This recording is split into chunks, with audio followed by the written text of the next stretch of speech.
Hey everyone, thank you so much for joining me today. My name is Laura Train Mama. Today we're having a look at the second story contained within this Thomas and Friends magazine. It's from the 7th of July, 1990.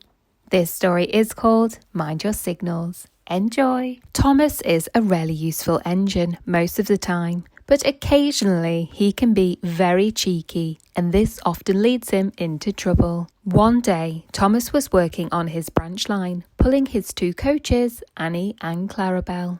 Thomas wanted to have some fun. "I know my branch line backwards," Thomas boasted. "Every wiggle and every bump."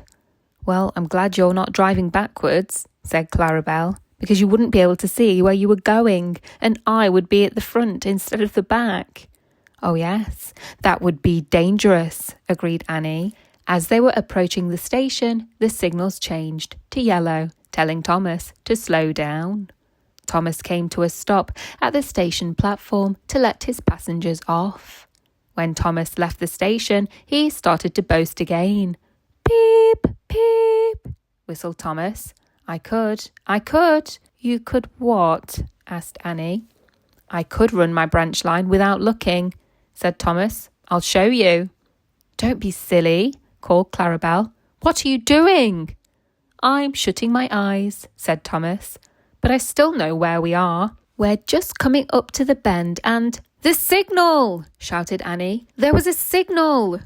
"I'm sure it was pointing down too, Thomas," shouted Clarabelle. "Don't be silly," said Thomas. "There would never be a stop signal here. Would there?" He opened his eyes, just in case, and what did he see? Edward was stopped on the line just in front of him. Screech! Thomas's driver put on the brakes. He must have missed the signal too. Thomas stopped just in time. "What are you doing here, Edward?" asked Thomas crossly. "I've brought some men to work on the line," said Edward. "But what are you doing here, Thomas? Did you miss the signal?" "Yes, I probably did," said Thomas. "Please don't tell the Fat Controller.